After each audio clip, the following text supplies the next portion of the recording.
Hi, everyone. It's wonderful to have you join us for our special Leadership Council event. I'm Anne Marie Slaughter. You know me as CEO of New America, and I'm co-hosting this event with Bill Eggers, who's the Executive Director of the Center for Government Insights, as you can see right behind him at Deloitte. And Bill and I co-chair the Leadership Council, and we've got a wonderful discussion teed up today, and we hope you'll participate as well. The news, particularly in Washington, although I'm sitting in Princeton, but the news is full of transition and who's getting what position. And many of us have email that is much heavier than usual from lots of prospective job seekers, even though we're not in, but it is that season of transition. When we think, though, of a new Biden administration, we think about all the people, but equally important is what they're going to be able to get done once they are there. And that is in part, in growing part, a function of the technology they have available to them. Whether or not you can get benefits out to citizens quickly or residents quickly in the pandemic, how effectively can you give unemployment insurance? But then much broader questions about, could you collect taxes much more efficiently? Could you essentially create government for the 21st century? Many of us actually think that our government is not even in the second half of the 20th century when it comes to some of our technology. So that is our conversation today, to really talk about how we can use technology in the public interest and specifically for government innovation. And with that, Bill, I'll turn it to you, and then we'll ask our panelists to introduce themselves. Well, I just wanted to say hi to everyone. It's a really pleasure to be with you today, and thank you so much for joining us on what I think is going to be an incredibly fascinating and interesting discussion, and especially given now, because I actually believe that we will see within the Biden administration one of the biggest efforts to kind of rebuild trust in government and build back, as he says in the website, than we've seen in many, many years. And so I think that this sort of like the nuts and bolts of government and actually getting it right will be a bigger emphasis than maybe we've seen since the Clinton administration and reinventing government. So it's a really exciting time and really exciting subject right now. Great, thanks, Bill. We've got a great panel, and I'm going to ask them to introduce themselves, and then we will start a conversation, but we encourage you to put questions in the chat. We'll have a formal question period, but if something grabs you as someone's talking, just go ahead and use the chat. So let me start with Hannah and ask you to introduce yourself. And unmute first. Got it. Thanks. Hi, I'm Hannah Shank. I am the Director of Strategy for our Public Interest Technology Program. Great. Elizabeth, I'm just going in the order that you're on my screen. Perfect. Hi, everyone. I'm Elizabeth Garlow, and I lead our new practice lab, which is nested within our Public Interest Technology team. We're a hands-on lab working with governments and NGOs to improve policy design and implementation across the realm of family economic security. Liesl. Hi, I'm Liesl Bogan. I am the director of the Congressional Digital Service Fellowship, which is a program of Tech Congress, which is a fellowship program that places mid-career technologists on the Hill to help improve legislation.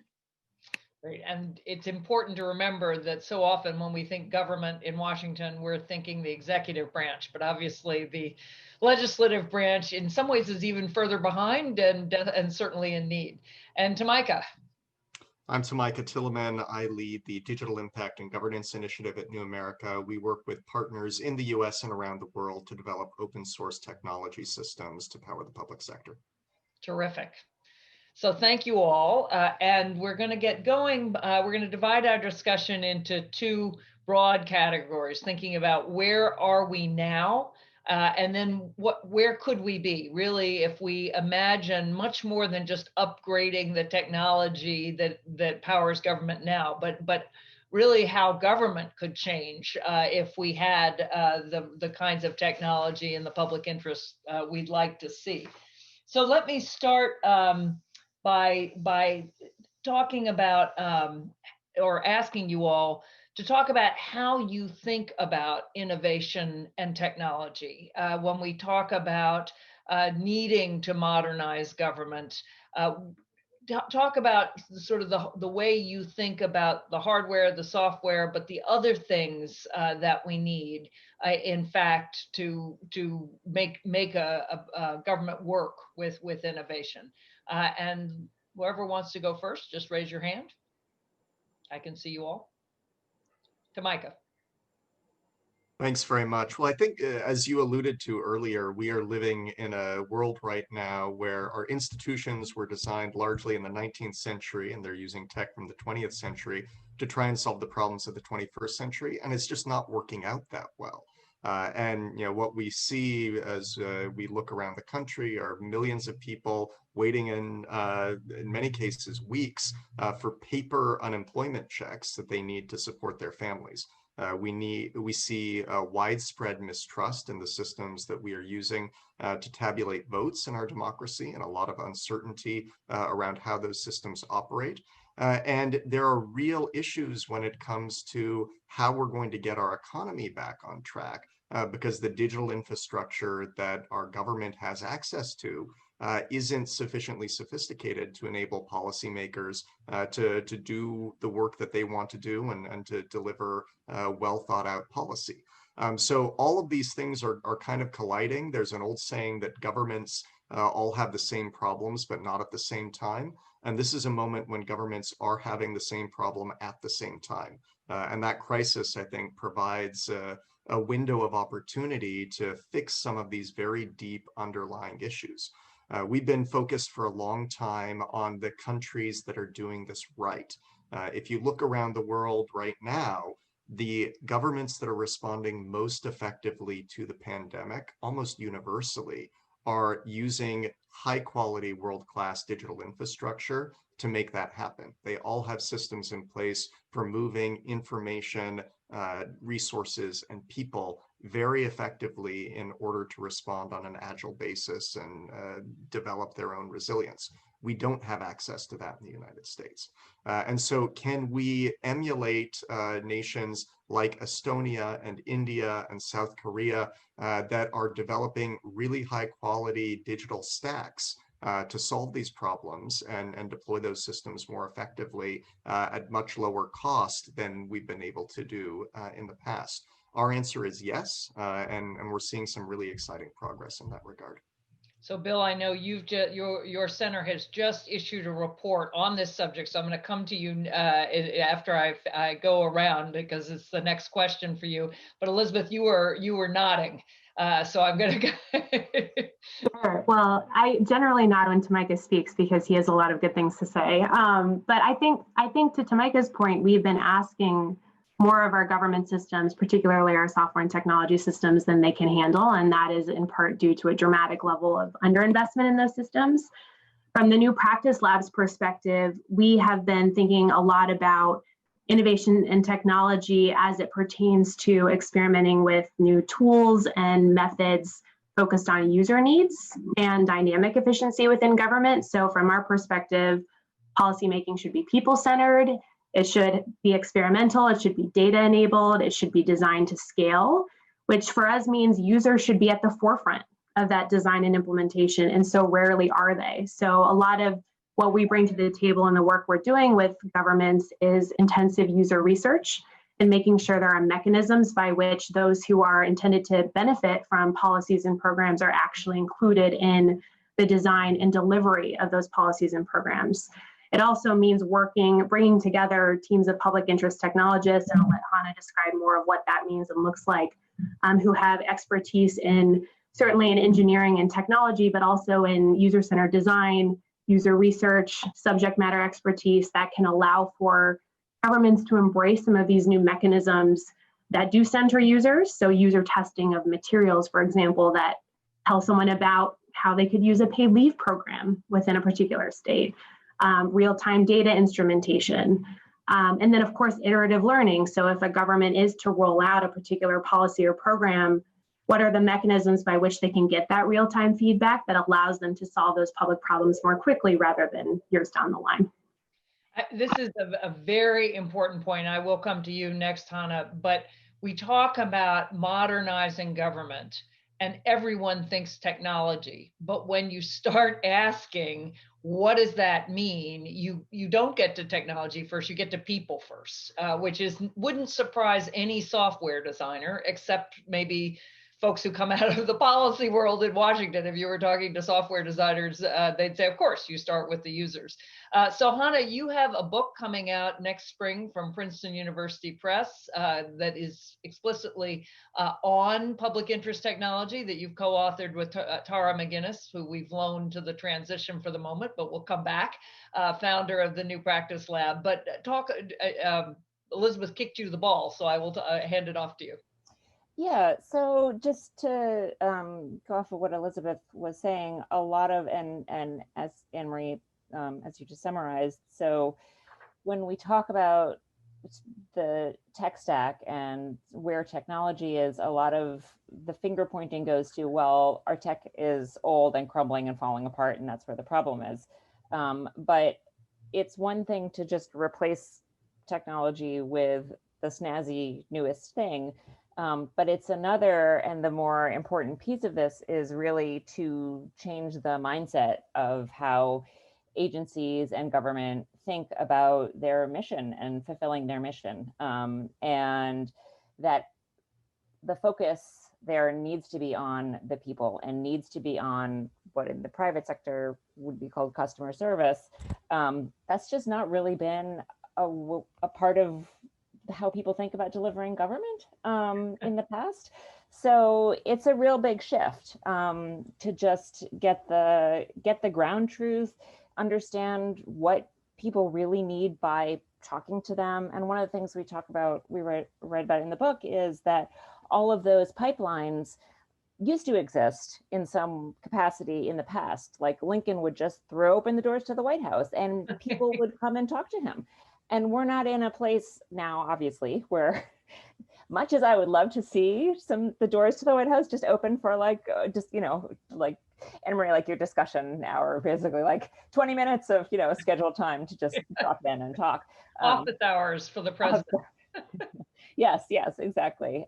Much as that would be great, it's probably not practical. So how do we establish those pipelines where policymakers can understand what people need, and test out solutions? So try one thing and then go back and talk to people and see, well, did that policy actually function the way that we thought it was going to? Did people get what they needed? And is that actually helping the way that we thought it was going to?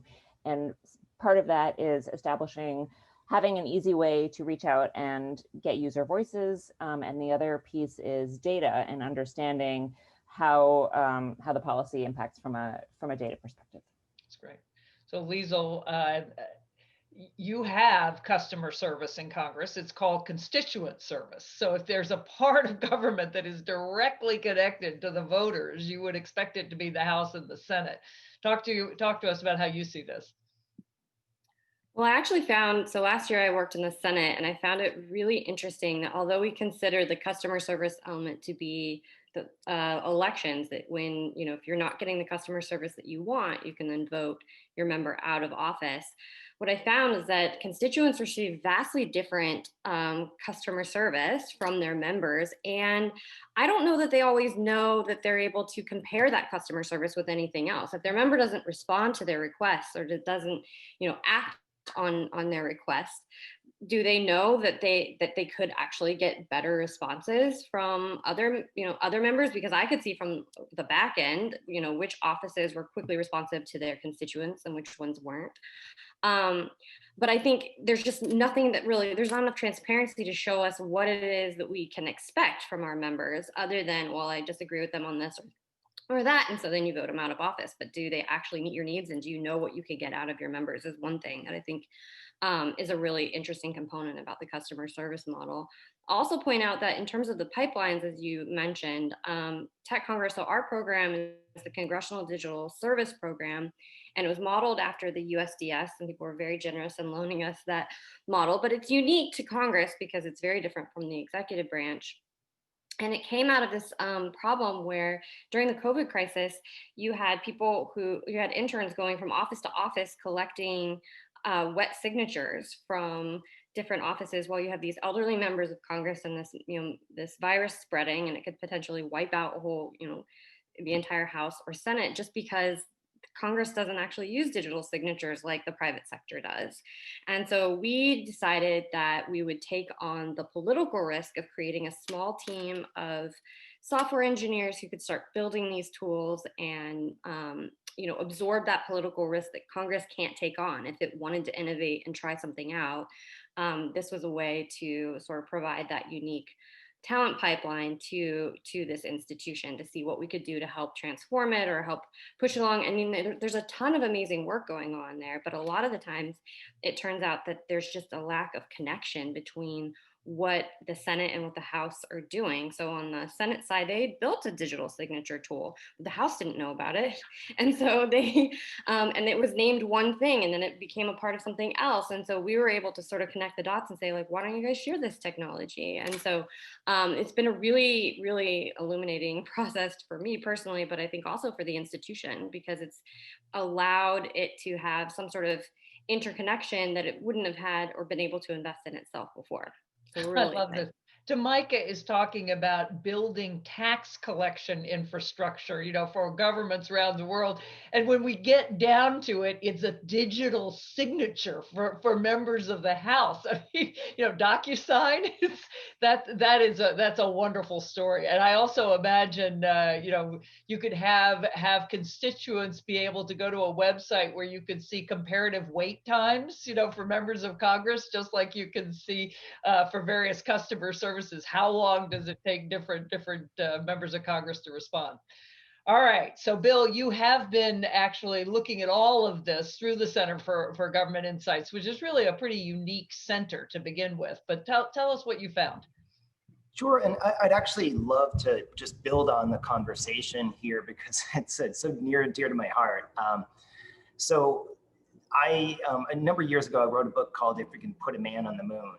And we looked at over 100 major government initiatives since World War II. And we mapped them out. We had 75 graduate students involved in it. And it was a pretty massive research effort. And we wanted to just learn was why do some initiatives fail and why do some succeed? That's simple. And we looked at it all from the same respect. And we did, mapping of them. And one of the things we found was that so many initiatives that failed, they failed because they had terrible design. It was at the design stage and they were destined to fail. And why were they poorly designed? Because policy design, for the most part, and legislation that's passed, it's done in a waterfall fashion. They never tested it in the real world. They never got user voices involved. They never actually talked to the implementers who had to implement it. So you saw this huge designer implementation gap. And we saw it all over the world. And it was like the fundamental thing where you could have the best people executing in this, but what happened was that the policy designers were throwing these over the wall, and they were not able to be executed at all. One after another. California electricity deregulation passed unanimously. Nothing passes unanimously in the California legislature. And within a year and a half, you had rolling blackouts, and it was one of the biggest policy failures in years. Why? Because they passed it, they built it to actually pass the legislature and get enough votes, but not to work in the real world. They didn't Enron-proof it in a way, and Enron figured out how to game it and everything, and then you end up with rolling blackouts, and it felt like a developing world country in California. And so that's why everything we're talking about is so incredibly important. It goes beyond just technology. It goes beyond you have to get the user voice in. You have to look at whether can you actually execute this, not just pass the legislation. All these things that everyone here is working on is so incredibly crucial to actually avoid a lot of these large scale failures that we've seen for decades, really, in government. So that's what I wanted to kind of bring it up to that sort of a level. And that once we get this stuff right, it's going to enable other things like agile government, which is kind of, you've got agile policymaking, agile regulation, agile execution, and agile procurement. Those are only possible though once you set up these sort of other systems, and once you get a lot of the upfront stuff right and a lot better than it is today. You know, from Hannah was talking about the user voice into legislation, and I was just speaking with a colleague who works with the European Commission today about this. And he said they're starting to actually bring in, they brought us in for 3 different projects to actually bring in the user voice into the legislative design process, which I think is absolutely, absolutely critical. So what is the actual obstacle on the ground? Elizabeth, I'm going to come back to you. You have been working with the state of New Jersey, and Tamika's worked with the city of New York. But when you're working with these governments, what's the biggest obstacle? Because it seems to me that, yes, there's user-centered design. You've got to get to the people, to the actual people who are going to use the services, but you also have to go through the bureaucracy. And when you're actually talking to a government, where are the pain points?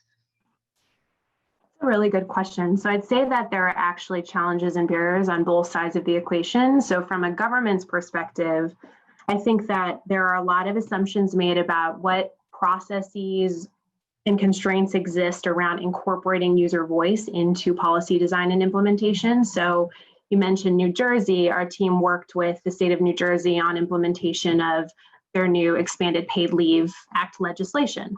They found that while they were putting out information vis-a-vis flyers and to employers and what have you, uptake was very low, not just among mothers, but in particular among fathers who were also eligible for the program.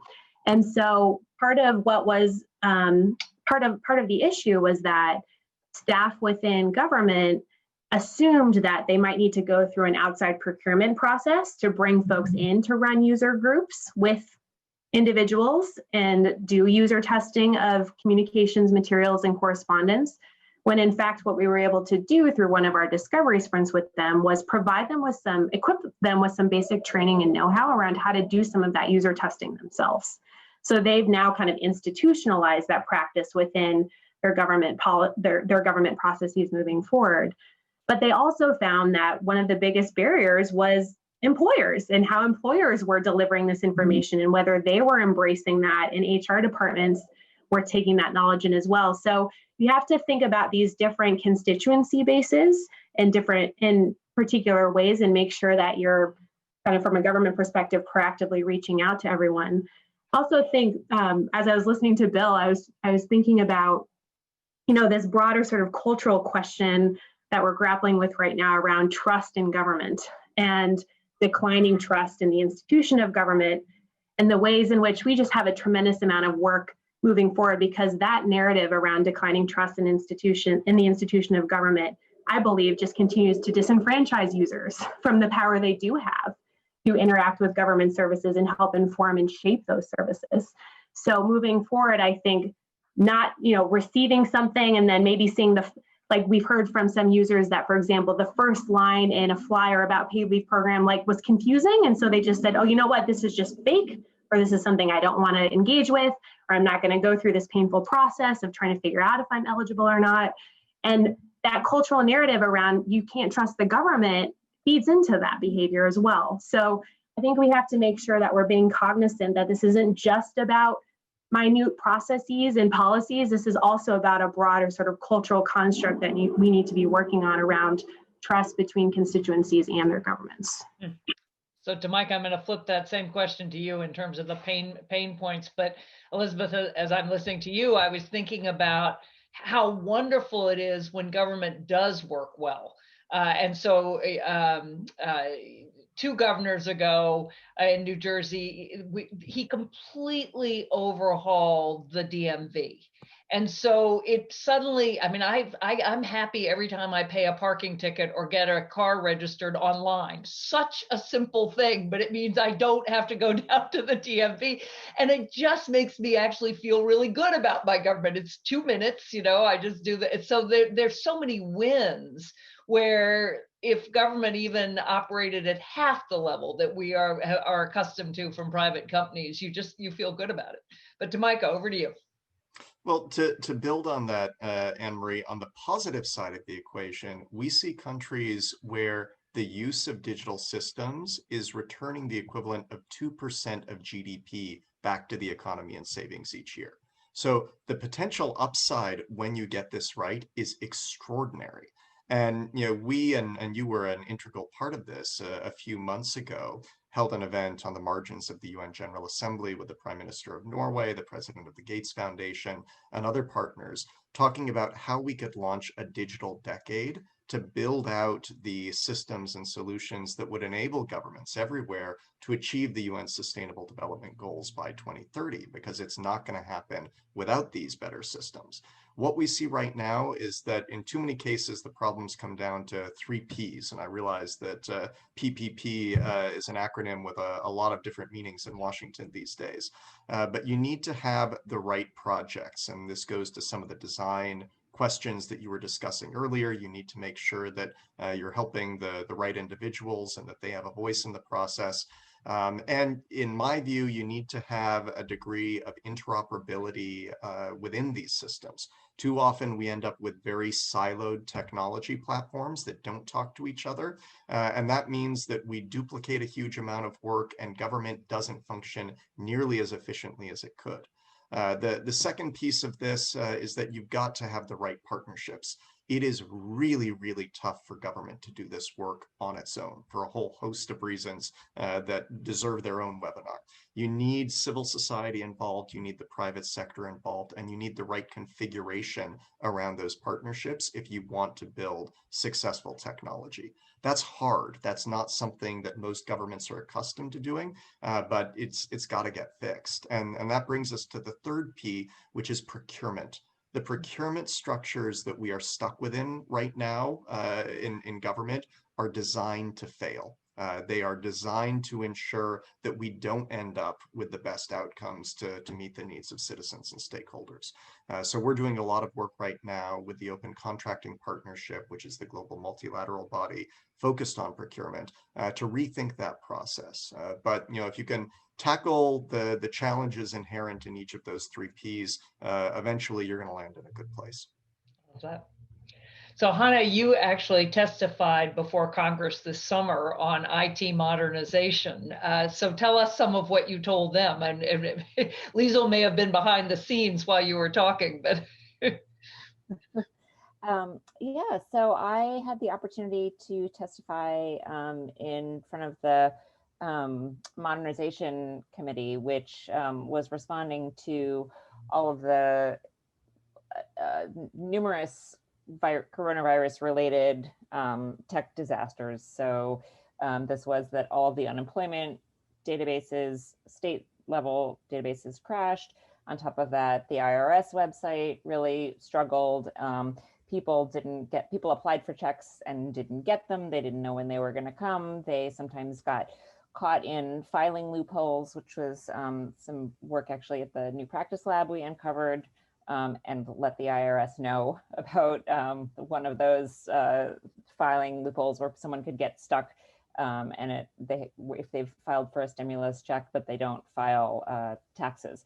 So these were all results of that. Part of policy development has never really included delivery, and thinking about how does the paper money get into the mailbox is just not a part of policy development. But in the digital world, it needs to be. And so part of what I gave a little bit of explanation around, and again, this is, a lot of people will say like, oh, well, the tech is old, it's really old, but it's not actually that it's old. It's that it was designed for a time that was not a customer facing time. It was designed for a world of fax and mail and phone. And because we do everything online, it's just not there. The capability isn't there, and it's very difficult to add that capability on because of the way the systems are built.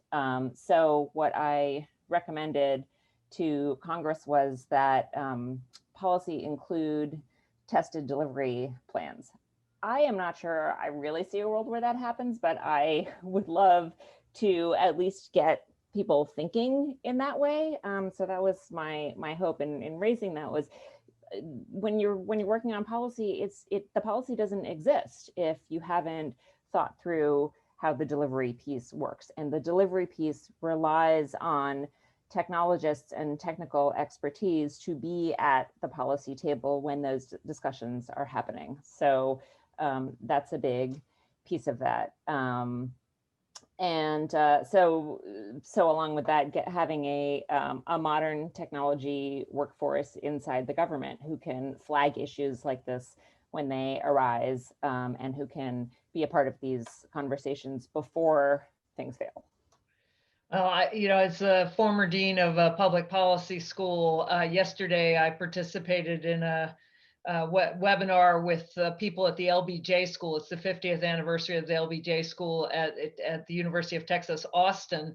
And people were asking me about, well, what should be in the curriculum? And I was thinking exactly about what you just said in terms of policy delivery, testing delivery first. I don't think I ever recall getting taught about policy delivery, thinking about policy delivery. The kinds of things we teach are so far from the kinds of user-centered, very nitty-gritty logistical questions. I mean, when Liesl was talking about a wet signature versus a document, how are you going to get the digital signatures to congressmen? That's just a level of teaching that you do in engineering school, but you do not in public affairs, which is a whole separate question. So Liesl, let me ask you a slightly different question in terms of thinking about what you can change in Congress, but also thinking about how do you replicate you, right? We have a small number of Tech Congress fellows, and you all are fantastic, and you've leveraged your expertise to change bills, to propose bills, but you're 10, 15, whereas obviously we have 535 members of Congress. So how do you think about the human capital question, this same issue of we need an entire federal workforce that is at least tech literate, and we don't have one? We do, certainly. And I think that's a really challenging question. And Tech Congress has taken the approach that this pipeline issue is something that can only be managed by having an organization like ours that absorbs the risk, as I said. And so Tech Congress has taken an approach to the challenge that covers kind of three areas primarily. One is proving the value of tech expertise, because if you're a member of Congress and you have to choose between a lawyer and a technologist, and you're not really familiar with the engineering world, you're probably going to choose the lawyer when your budgets are flat. So this is, there's been a kind of a movement toward making Congress fund itself a little bit better so that it doesn't delegate away all of its First Amendment responsibilities. And I think that's a really, really important piece, is that we need to increase budgets on the Hill for technologists and for this type of talent. But in order to encourage Congress to see how important it is, we have to really prove that value. For example, as you said, fellows have done an enormous amount of work, but we also have had tangible results. So when I worked for Senator Warner, I identified that dozens and dozens of hospitals, including military hospitals, were using these PAC systems. They were uploading X-rays and medical information. A PAC system? What do you mean by that? Picture and imaging systems. So these are technical systems that you don't actually have to hack them. You don't have to break into it, but by using a certain computer system, you can access these X-rays, your medical information, your name. So I would watch people's mammograms and stuff come up in real time. And because of the senator's efforts, we were fortunately able to remove hundreds of these from the open web. But now you see that those systems are still open in some places, and now they're showing the chest X-rays of COVID patients and children, which is a huge issue. And so we as fellows are able to demonstrate to Congress, look, if we weren't in the offices to identify these problems and provide solutions for them, which is simply just shut them down like Europe does, they wouldn't know that they needed this kind of help. So the second thing is that Tech Congress builds new networks. So DC is so insular that it doesn't necessarily have the relationships with other communities, particularly those with specific tech expertise. And so it provides this bridge to all these different practitioners that brings new ideas and new solutions to the legislative process. And then thirdly, as I said before, we absorb the political risk that they can't take on themselves. And we hope that by modeling it for members and for Congress itself, and then hopefully as USDS has for the executive branch, it really gives an idea of what's possible and enables government to take on the risk and start funding these efforts themselves. That's great. As you were talking, I was thinking when you said, you all take on the political risk. So if it fails, it's you, it's not them. And I was remembering back in 2010 when I was working for Secretary Clinton at the State Department, and she was very, very interested in innovation. She had a tech advisor, Alec Ross and Jared Cohen, who then went on to found Jigsaw, and they were doing all sorts of work. And she had really bought this idea that we needed to encourage people to fail, that this is how you kind of innovate. And so at some point she said, we could think about having an award for the person who fails best. And her Ledge Affairs person said, yeah, that's going to go over really well on the front page of the Washington Post. It's like the Proxmire Awards, right? That the Secretary of State is encouraging her members to fail. And that is part of the problem. It's very hard to innovate. So Bill, I'm going to toss it over to you to also take over as moderator, but I thought, before I did that, and I actually have a question too, I do want to welcome, I see lots of familiar faces who've joined us, and I'm delighted to see you. We're going to have a Q&A period, but also if you want to throw something into the chat, Jenny Toomey, I'm seeing you right there. You know an enormous amount about all of this. So if you want to either add a comment or a question, we've got a small enough group that we can do that. So over to you, Bill, but I also thought you might talk a little bit about what you've seen at the state and local level, because of course, Bloomberg has been working on smart cities for a long time. Lots of mayors are, I think, well ahead of the federal government. So you might want to talk about that, and then you can ask me questions and everybody else. Great, thanks so much, Anne-Marie. And it's such a fascinating discussion so far. And I do think there's a lot that the federal government can learn, both from state and local governments and from governments internationally right now. I mean, the US, I think, historically had been a leader in digital government, and way back when, and even e-government. And we've fallen behind in many respects. And the question is, why has that happened? How can one of the most technologically sophisticated countries in the world not be at the very forefront of digital government in a lot of these areas? And I wanted to just even start off by maybe highlighting a couple examples internationally, and then to Micah, I'm going to throw it over to you to try to answer the question on why is this not happening here? What are the barriers and how do we overcome them? So a number of countries around the world are engaged in what's called proactive service delivery. And that's basically where the citizen doesn't have to do anything, and the services are proactively delivered to them because government has enough information. In Austria and in Estonia, in both cases where the birth of a baby triggers a life event enrollment in the country's family allowance program. No need for the citizens to file anything. It goes through various levels of government, and all the citizens have to do is basically say yes. And it frees up about 39,000 hours of citizens' time just in Austria alone. Jeez. And in Finland, they use AI tools. A lot of countries are moving towards a life events kind of model of digital delivery. So you don't have to understand what government's all about or anything like that. And you just have to, the life events are when many people interact with governments. They lose their job, or the birth of a child, or a death in the family, and so on. And so Austria has one where if you basically lost your job, they have an AI-based system that would actually proactively recommend popular classes to a worker in need of retraining due to the pandemic that's kind of personalized. And they've consolidated a whole variety of government services to identify which sort of trainings might be most useful for them. And another example well, you mentioned, Anne-Marie, the example of awards for government for the best failures. Actually, the government of New Zealand for a number of years had an annual conference where they actually gave that award.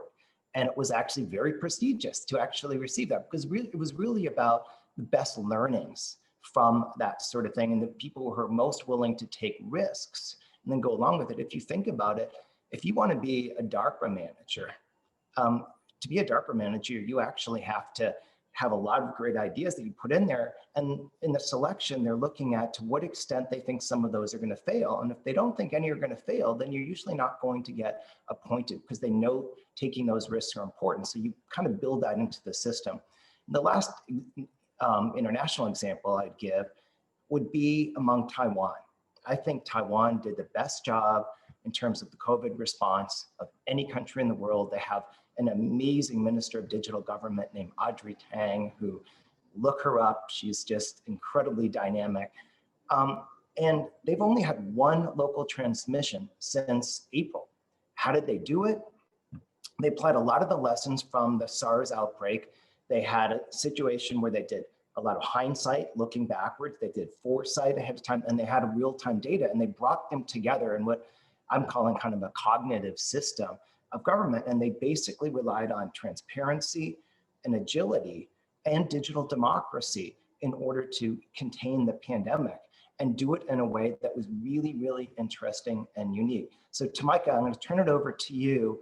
Why aren't there more examples like this in the US? What is holding us back from that? Well, Bill, it's a great question, and I'm going to start in a very unexpected place, which is mass transit. There was a 2018 study by Elon Levy in which he looked at why subway systems in the United States cost between 2 and 10 times as much as subway systems anywhere else in the world. And nobody could come up with a good explanation for why there was this massive, massive cost differential in US systems and the systems that were adopted elsewhere. What they finally found when they dug into this is that the transit managers in the United States, when they went out to benchmark systems, were only benchmarking other US systems. And what that meant is that you had skipped an entire generation of innovation that had occurred elsewhere. And US systems, by virtue of only having visited Illinois or Boston or New York, when they were trying to figure out what best in class looked like, had just missed the boat. This same phenomenon is playing out on a much grander and frankly more consequential scale when it comes to the state of our public sector technology.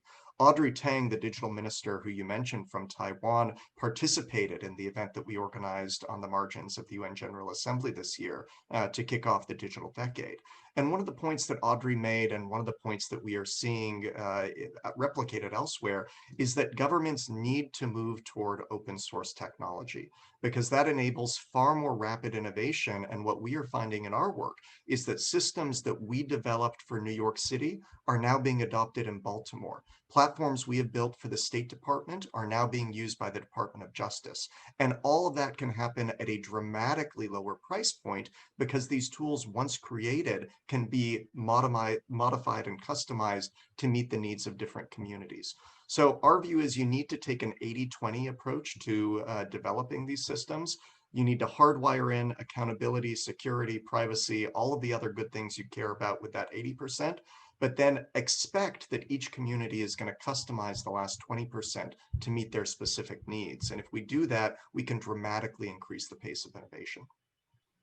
That's fantastic. And Elizabeth, I know the New Practice Lab is doing a lot of work kind of looking at equity-based design, inclusive-based design of public services and so forth. And we actually have looked at that and said that this is one of the major trends we're seeing in government over the course of the last year. You've done some work looking at that from an unemployment insurance perspective and racial equity framework. Could you talk a little bit about that sort of work, and are there broader findings from that we can take as governments try to embed a lot more of this inclusive design and so forth into their systems? Absolutely, and it's been a phenomenal several months in terms of the kind of conversation and innovation happening around UI. It's a system that's been important since it was created in 1935, also has many, many issues. And recently there's been a surge of interest in ways that we could modernize and improve UI. Over the course of this summer, our new practice lab team was reflecting on the reality that since the start of the pandemic, 50 million people, more than 50 million people had lost their jobs. Unemployment rates had reached staggeringly high levels, and it was very clear that COVID-19 had wreaked and continues to wreak havoc in Black and Latino communities and at an inordinate level, both from a health and an economic standpoint. So over the summer, we interviewed Black and Latino workers who had lost their jobs or income due to COVID-19 about their experiences navigating the unemployment insurance system. And that work has really led us on a journey of exploring more deeply how we can center racial equity in our practice of public interest technology as we're working with the government. So not just in unemployment insurance, but holistically. But unemployment insurance is a fascinating case because when it was created in 1935, it excluded a majority of Black and brown workers through the exclusion of agricultural and domestic workers. And over the years, the system has been undermined by inaccurate and harmful beliefs about poor workers and workers of color, and claims that it discourages work. And lawmakers have often used some of these ideas to kind of further restrict or gut benefits programs. And we've seen that in the rollout of grants from the Department of Labor to states to invest in their unemployment insurance system. So in many ways, we should not be surprised that every day in the news, we saw something about another UI system crashing in a state in the early days of the pandemic. And we would say that efforts to modernize that unemployment insurance system that do not take into account ways that we can identify and root out discriminatory practices that are baked into that system will just further some of those harms. So our work found that that the system is rife with certain compounding inequities. Sometimes that has to do with geography and where workers are based. Where you live depends on how generous your benefits are. And in addition, trying to move some of these systems online in areas of low broadband access can further exacerbate inequality in terms of one's ability to access these critical benefits. So in many ways, for us, taking an approach that is user-centered might mean taking a low-tech approach first. So we try to think of technology as a tool, but not the solution. And if we can design for the 10% of the people who are hardest to reach, we will ultimately, hopefully, end up with a better system. So we've been working on developing a racial equity framework that we would include in all of our discovery sprints that we do with government partners, where we can look into the origins of policies and programs and try to make sure that we're operating within that original context to understand who these programs and policies were designed for and the ways that some of those discriminatory practices may be furthered if we jump to a place of modernizing those systems without taking some of that into account. And Hannah, to what extent then does that, and Lisa also, how does the legislative piece come to bear in that as they're looking at reforming these systems, not just modernizing them, bringing in diverse voices, looking at discriminatory practices, how do you, as governments are trying to completely do a lot of transformation of those, how does the legislative piece come to bear? So it's again working much more closely with that, because certainly what we found is that there's a lot of legislative barriers to doing a lot of it. There's a lot of laws and books and regulations that actually have to be cleared out for this to happen. Liesl, do you want to take the legislative piece of it? Oh, no, sorry. I was saying you could go ahead, but I will go ahead. So I think to your question about how do we solve it from the legislative perspective, it does involve bringing new voices and different people to the legislative process. So there is, and this has been widely documented, a lack of diversity on the Hill. But from a variety, it's not just racial diversity. I joined a team working on the recently passed Internet of Things bill. I was the only woman working on it. They'd already been doing it for a year, and they continued on with it afterwards. But there aren't that many women, certainly not women technologists on the Hill. There's also we noticed the racial and diversity piece, and the people of color who are not represented in senior roles. There's a socioeconomic piece where people who come from different backgrounds aren't on the Hill working on these problems. I didn't take an internship in college because I was working my way through school.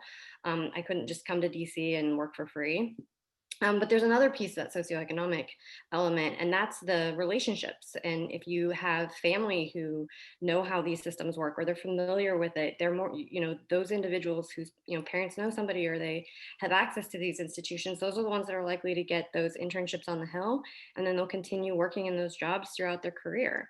And then there's the disabilities piece. So we found in our discovery, and this is widely documented by the Modernization Committee that's working on this, that a lot of the websites in Congress are not accessible for individuals with disabilities. And in fact, when there are hearings on the Hill, recently there was a tech hearing, and the technology companies submitted their testimonies in machine readable format so that people with disabilities, visual disabilities, could hear the testimony that had been provided if they access the website. The committee then uploaded it in a non-machine readable format, and so then they were blocked out from being able to participate in that particular discussion. And that's that occurs across the legislative process. There's also the element of testing assumptions. I think, Bill, to what you were saying, I wrote a number of bills last year where there's not enough data-driven evidence the data isn't rigorous enough, particularly from a race-based perspective.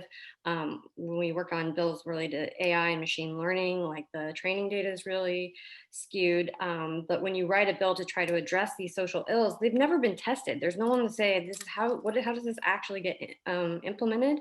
And then what are the unintended or intended consequences once that bill is put into place?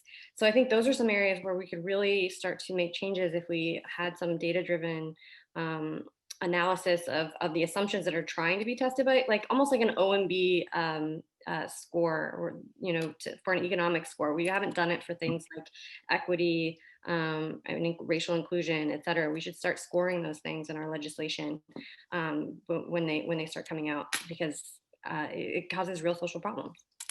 Bill, if I could just jump in there, as Liesl was talking, I was thinking about basic civics courses, which are no longer taught, but there are a whole lot of people working on that too, and how they would tell you how a bill, made its way through Congress. It was proposed, it originates in the House, it goes to the Senate, it's signed by the president, and all of that. And thinking, wouldn't it be great if you flipped it completely, right? Where does a bill start? It starts with testing how you actually get benefits, or whatever it is you're doing, to the constituents who need it. And then you reverse engineer the whole thing. It just, as you were talking, I was just thinking our vision of what happens is so far removed from that last phase. It's not surprising.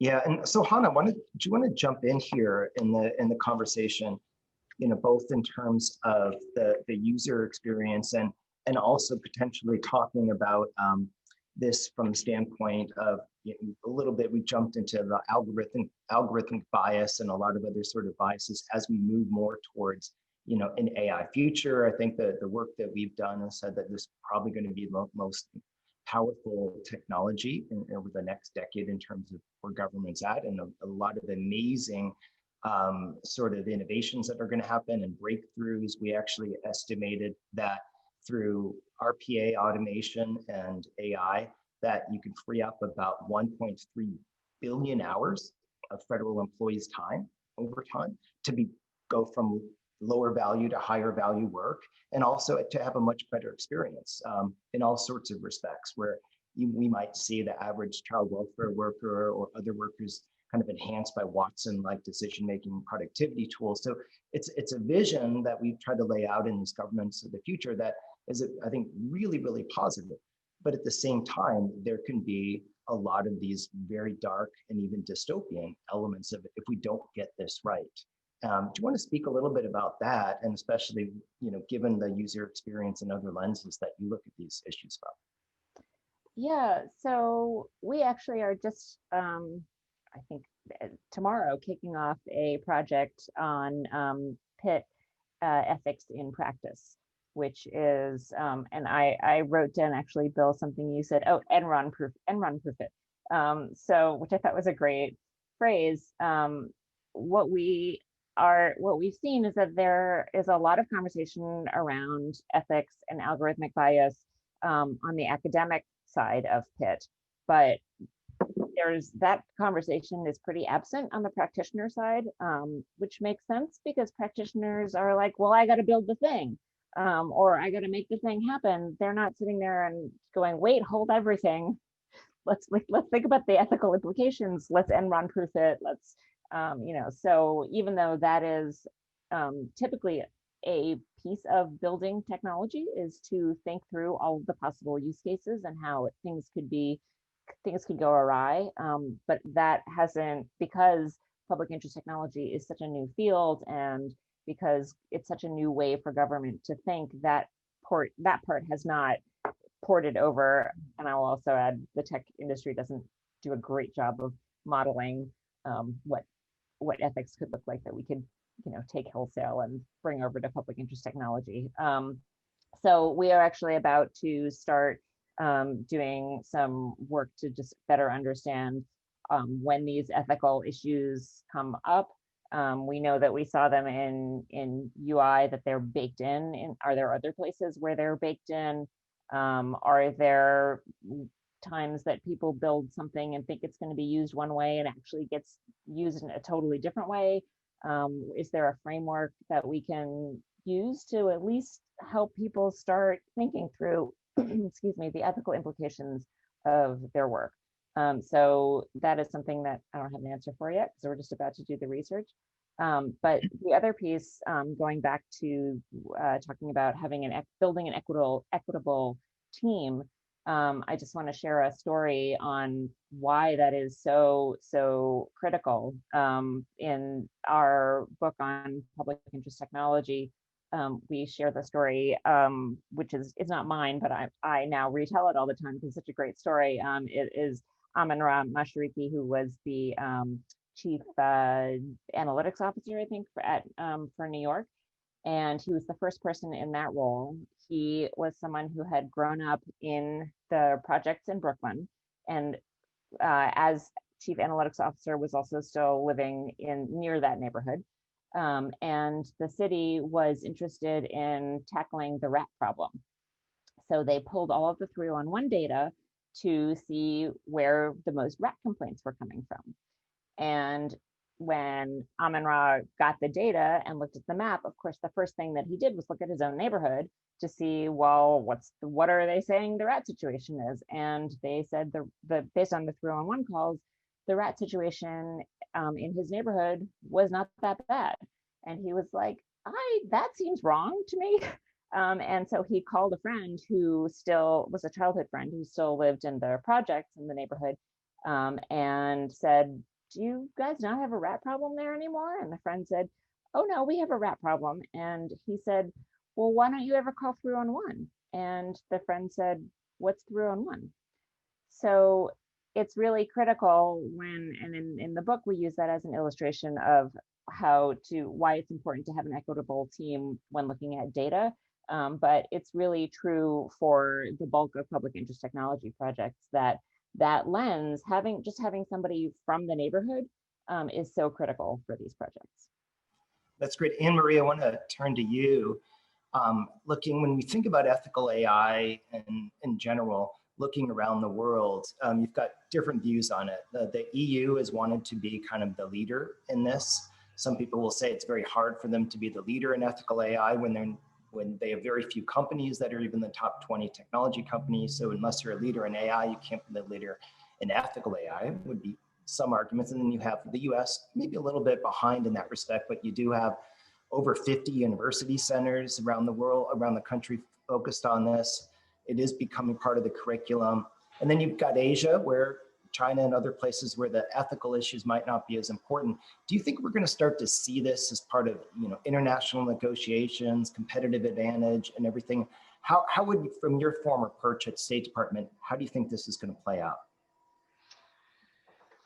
This is a key issue going forward in terms of whether we're going to have unified digital space or versions of the splinter net that are really just different digital sovereignties, so that you take all the sovereignties of the physical world and replicate them at least across the US, the EU, and then of course Russia, China, different countries.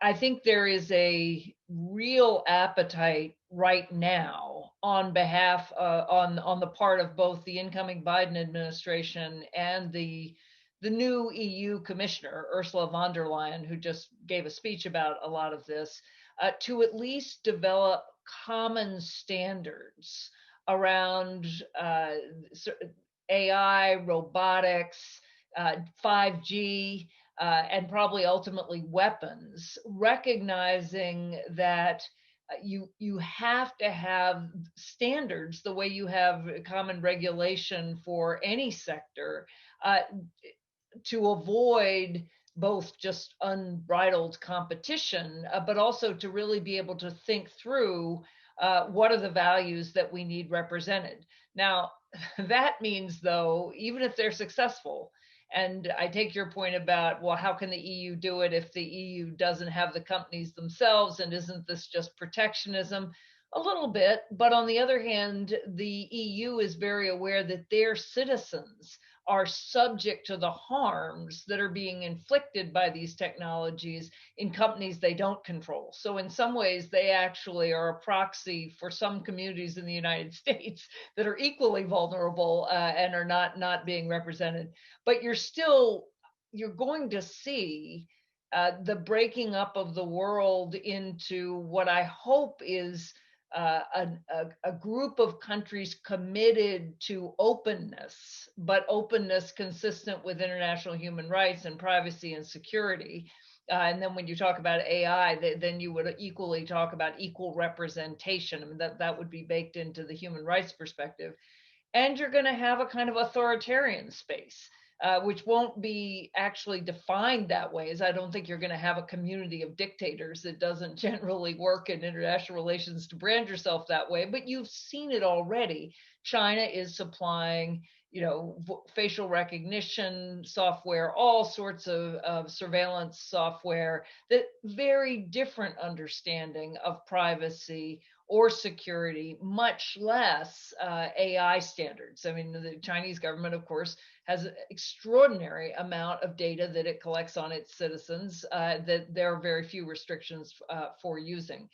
So it's a key international issue. In fact, I think it's likely that the National Security Council will create a new directorate for digital security. So we'll have a new senior director, junior director. I mean, that determines really the ability of the White House to focus on these issues across the agencies. And I think there ought to be a new undersecretary or assistant secretary for digital affairs at the State Department. And then if you replicate that, Bill, as you well know, if you replicate those positions around government, then they can come together and you at least have access points. To Mike, actually, who worked with me at State, knows this well as also, you have access points to develop common regulations. You're on mute. Bill, can I jump in on that for just a moment? Because I think Anne-Marie raised so many important points there. When I was Hillary Clinton's speechwriter, I had the privilege to work with her on her first speech, which was the first by any senior US official on the topic of internet freedom. And frankly, things have progressed in a pretty troubling way since she laid out that vision in line with some of the worst case scenarios that we explored. And what we're seeing at this point is that a country's choice of digital infrastructure could be as consequential going forward to their geopolitical orientation as membership in NATO or the Warsaw Pact would have been a generation earlier. And right now, the Chinese have developed world-class systems like WeChat and WeChat Pay and Alipay that give really 360-degree visibility into virtually every aspect of what you do in your life. And politicians in the United States and Europe have complained a lot about those systems, but we haven't offered any real alternative.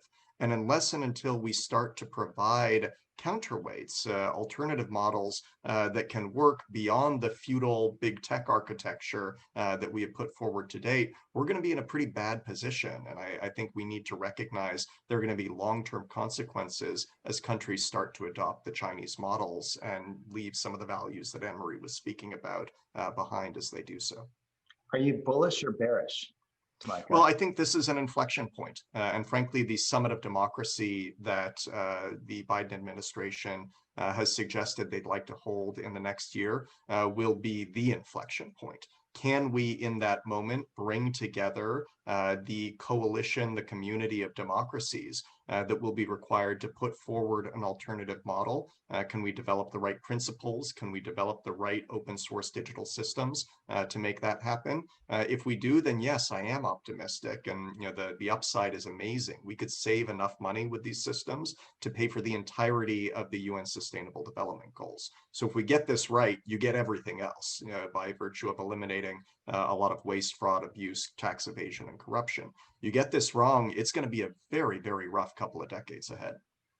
Wow. Well, I think, go ahead, Emery. Just one last word, which is, and Tamika said it, but I want to underline it. One of the differentiating features between these two digital zones, these two digital worlds, could be the emphasis on open source and digital public goods, so that the open societies, the open governments zone, rather than just calling it democracy, would make these technologies available, but they'd also be open source.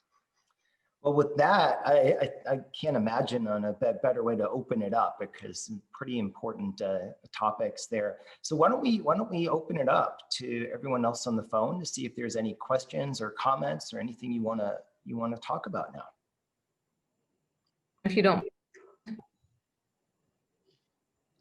Olivia. Yes. Let me know if you can hear me okay. Yes, we can hear you well. Okay. Well, nice to meet you all. Sorry that it's but it's way as well. And Anne-Marie, so lucky to see you twice in 1 week. And we'll miss over at PIMCO on a more frequent basis. My question is really around top-down versus bottom-up support here. This feels like a space where there's a lot of progress that can be made from a bottom-up perspective. There can be a lot of infrastructure build with kind of a groundswell of more junior teammates across the public policy sphere to help move this space forward. And yet at the same time, we need the top-down coordination. Even listening to Anne-Marie talking about these kind of deputies within the different organizations, it suggests to me that you probably need somebody in the White House to coordinate all of those efforts in a similar way that you've got a climate team now trying to triangulate. So I guess my question is, when will we see a top-down support to push these agenda items that are very important forward? Or can we get a lot done from the bottom-up work that's clearly going to get done, given the next generation that's already in power in some of those more junior ends of the political sphere?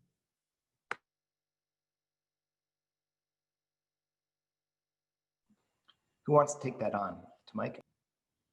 I'll throw out one little point. I'm sure Hannah will have more and better things to say, but I think what we see right now is similar to what we saw with public health interventions like mass vaccination about 20 years ago.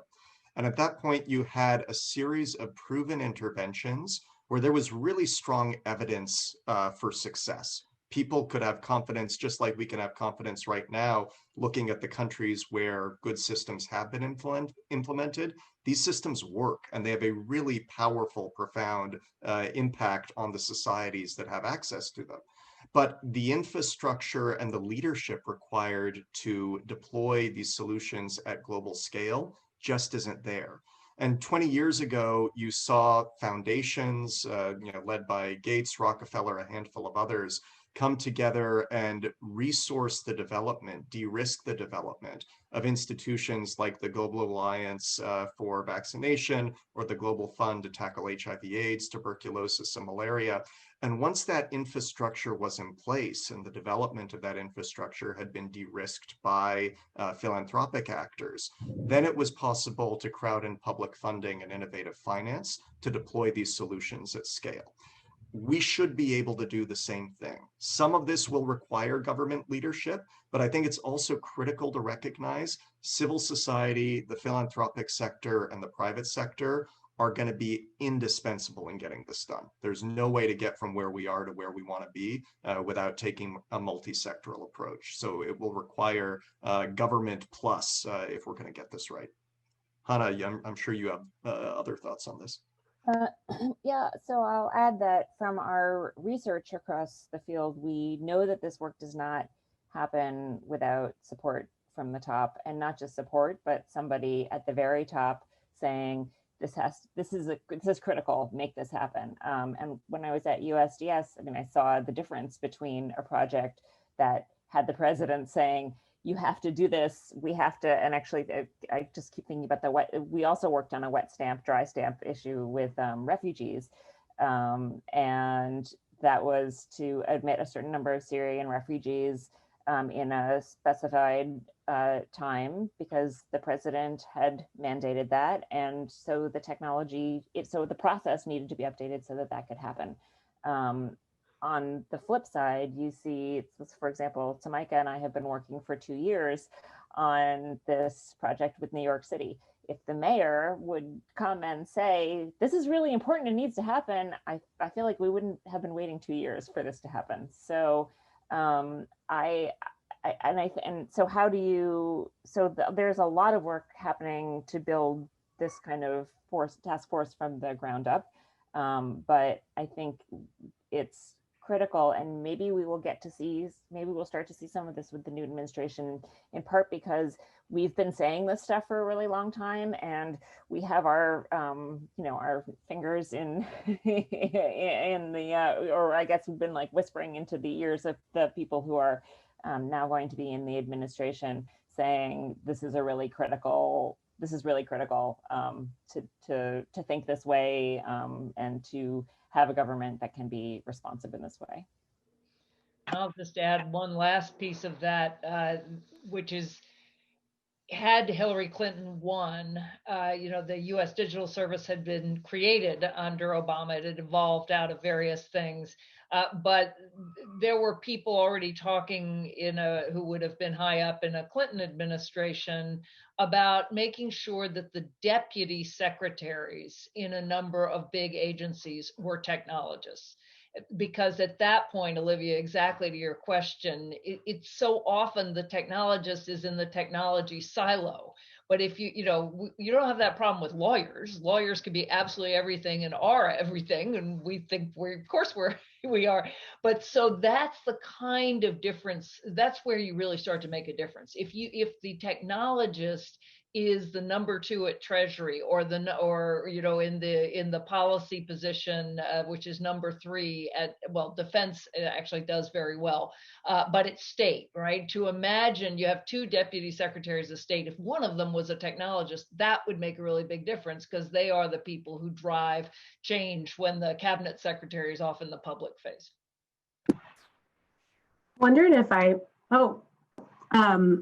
So I just wondered if I might jump in on this top-down, bottom-up conversation, because it's one of my favorite things to think about is what is the appropriate balance there. I think an over-reliance on top-down stifles innovation, and over-reliance on bottom-up tends to create really dispersive effects. And so one place where we're seeing this play out in our work right now is with the Earned Income Tax Credit Program, which is actually our nation's largest evidence-based anti-poverty program right now. And for every $1 that's paid out in the EITC, it generates $2 of value in the economy. So we know this thing works. Billions is left on the table every year. And the question right now is, there are certain states that are starting to experiment with use of this program to get low-income families cash during a period when they acutely need it. through things like pre-filled forms and automated payments, but they need good federal data in order to do that. And so the IRS, through the creation of this stimulus payment, this non-filer portal that Hannah mentioned earlier, created a tool that we think could actually be iterated upon to use to automate federal level payments. Those two working in tandem would have an enormous impact. The IRS is looking to states to signal to them who might do this. States are looking to the IRS to signal to them that they're committed to smart use of taxpayer data. So I think these two have to come together in a really smart way, and both strategies have to be pursued in tandem. So we're actually like at this simultaneously trying to workshop real life sprints with 3 states right now on automated filing of the Earned Income Tax Credit Program while continuing to pursue these advocacy efforts with the IRS following the payout of these stimulus payments. So I just love that question, Olivia. I had to ground it in a case study that we're working with right now. And is there another question? And before, I just want to have to mention, both Anne Marie and I have both written a couple books on network governance and network government. And I think to look at your question, Olivia, like the ability of government to convene, to motivate, to be an ecosystem integrator, and bring all the best of the private sector, nonprofit sector, social entrepreneurs together to solve problems. I think that's where a lot of that answer is. The Obama administration had made huge strides along those lines, created lots of offices of public-private partnerships and so on. Of course, we have seen that completely just stultify in the last 4 years in many respects, but that I think is also a part of the answer to the bottom up or top down question. Looks like Jenny has a question. I do. And, thanks so much, Anne Marie, for the shout out earlier. Calling me an expert in this space is completely unfair considering the people in the room. I'm much more of a champion of this space than an expert, considering the people who've put hours and hours into making this very long transformation happen. So I just wanted to say that I've been seeing wonderful signals all around that this is important at the leadership level of the next administration, that there are wonderful people being recruited to think about this in the transition team, and that there are people being hired who have experience with this. And so I'd like to be optimistic that the transition will happen finally, even though we've seen it, and you reminded us so well, Tamika, did I say that right? I want to make sure I'm Tamika, that, that we had very, very astute diagnosis of the needs, what, not 3 administrations. 10 years ago, unfortunately. Exactly. But we didn't land where that diagnosis would have led us. So I want to ask 2 questions.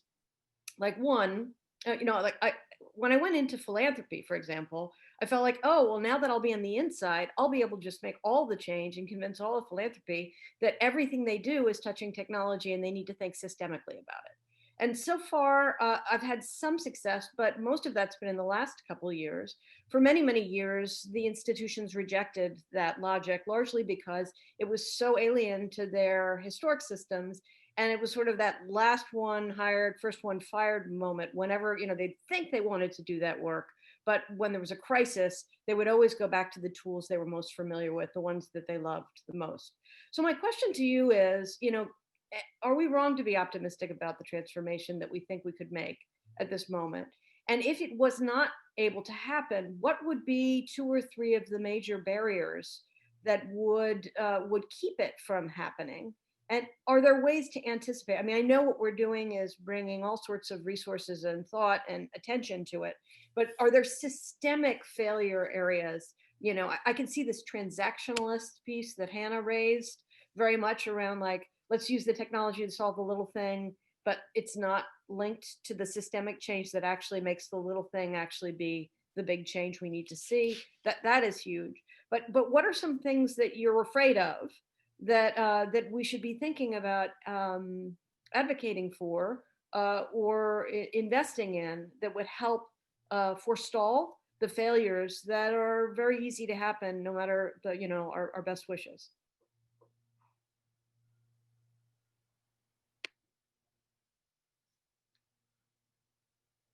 Well, I'll go first with the State Department and while other people are thinking. because I think this is really important. What will stop it at state is that you have a 30-year employment system, right? The Foreign Service still assumes that you are going in and you're going to have a 30-year career and you work your way up. And that means almost by definition that you do not have people who've been in the tech sector, who've been, I mean, yes, now that you have younger Foreign Service officers, they're digital natives, but that does not make them tech experts. And so really, if you want to do what we could do in the world, if you just imagine taking all of our tech companies and having each one have 3-year tours of duty in government, in the State Department, and we sent tech delegations to various countries. And I remember we sent one to Iraq, and I heard back from somebody in our embassy in Iraq and said, oh my God, these people showed up and all they wanted to do was solve problems, right? Because it was this kind of, if we could have an extraordinary cadre of representatives. And again, I understand that diplomatic training is important, but the systemic barrier is the Foreign Service regulations. It's not the absence of even will at the top, because you need people circulating in and out who really have expertise, and not just coming in to consult, but to be our Foreign Service officers, to be our representatives. So that's one example. Jenny, if I can piggyback on Anne-Marie's superb comments there, I think there are a couple of things that I would look at as kind of early bellwethers of whether we should be optimistic or whether we should be pessimistic as we move forward with the transition. The first is, who are we benchmarking? And I alluded to this earlier, but we have a really tragic problem in the United States of not looking at examples that are proving successful elsewhere in the world. And unless and until we are willing to invest the time, energy, and frankly, humility to recognize that we may not have all of the right answers based on the systems we've developed domestically, we're not going to get where we need to go. So we need to globally benchmark the systems that are succeeding. The next piece of this, in my mind, is, are we willing to reform the structures that we use to bring technology into government and solve these problems? The graveyard of failed tech projects that have been pursued by the public sector is larger, arguably, than any other. I mean, Bill is the expert on this, so he could tell us, I'm sure, with the numbers, but arguably larger than any other graveyard for big public sector projects. We are just horrifically bad at building technology in the public sector right now. So we need to rethink our procurement strategies. And that's not hard to do. Again, we know what those models look like, but we need to be willing to make that change. Those are two things that I would suggest are deserving of our attention. And I'll add that, so on the plus side, I think the bar is really low. Anne-Marie, you were talking about what a nice experience it was to go to the DMV, and I was thinking about how that we in the tech world, that's called a delighter, when you get something that you didn't expect and just makes you happy. And the bar for delighters in the public sector is really, really low. So it's not hard to get there.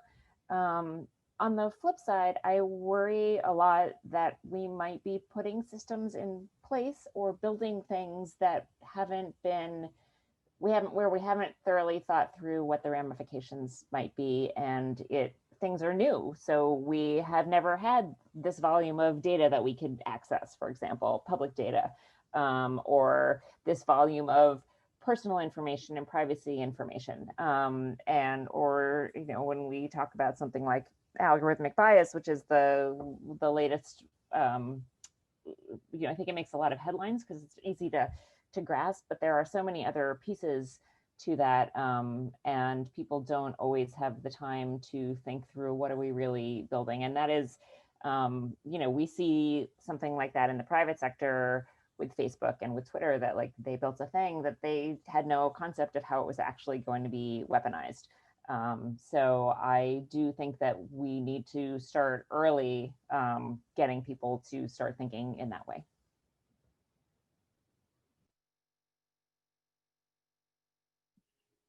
I think I'll just quickly add that in terms of where we could fail, I think it's really important for both technologists and people who are used to working in the institutions to understand each other and to have a certain degree of institutional reverence for each of those systems and how they operate. I know for me, some of our developers just wanted to storm onto the hill and say, let's make everybody use Slack. But we specifically designed our program to look different from USDS because Congress is a different beast. And there is often a logic behind some of the dysfunction.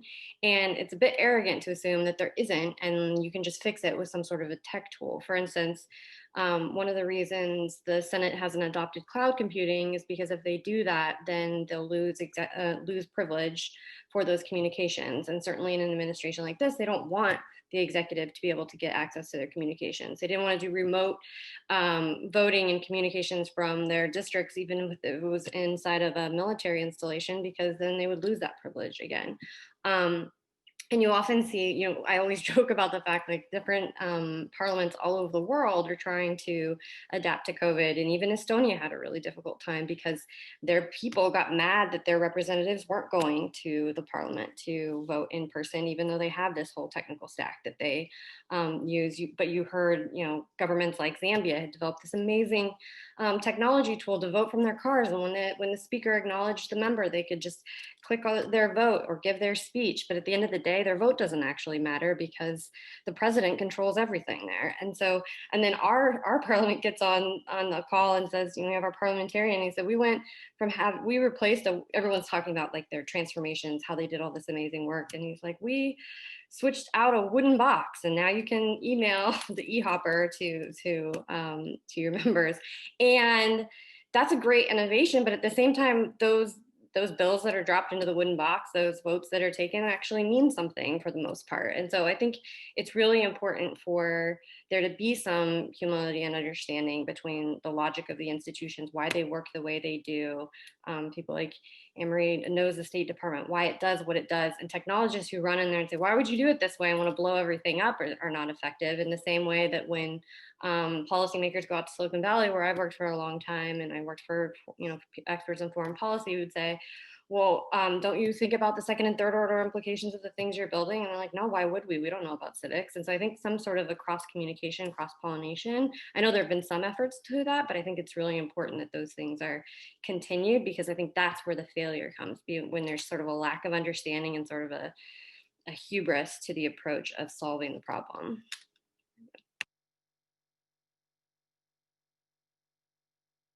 Sorry, Anne-Marie, you're on mute. Of course. That sounds to me like exactly the right note on which to end, on the avoiding hubris and having humility about the both the institution, but also the many reasons why things are. And it's actually consistent with the idea of following, just like we follow the implementation of a policy to find out where the pain points are. Jenny's asking, what is really going to block this kind of innovation at scale? But it's 2:31, and I want to thank all of you. It's been a wonderful conversation. We're delighted to see members of the Leadership Council here. This was our first foray into special events, but it won't be our last, or at least digital special events. We've done dinners and things. And we're delighted to have you join us. And we're also really happy that we can show you pretty wide range of different programs and initiatives that reflect our work. So thanks to everyone. And can I jump in for 1 second? I'm sorry, just because I ended on a sad note about what could fail. And what I would want to say is, if there are things that could be done that around those things, there are limits to what a private foundation can do in relation to government. But I'm always interested in understanding if there's anything that is low-hanging fruit. So just feel like if you have ideas, you should feel welcome to send them to me. Jenny, as you know well, when a funder says, do you have ideas? People listen. Yes, well, and when there's only 15 people on the call, it's easier to say that. And when it's these people as well. Indeed. So thanks to everyone, and have a great afternoon.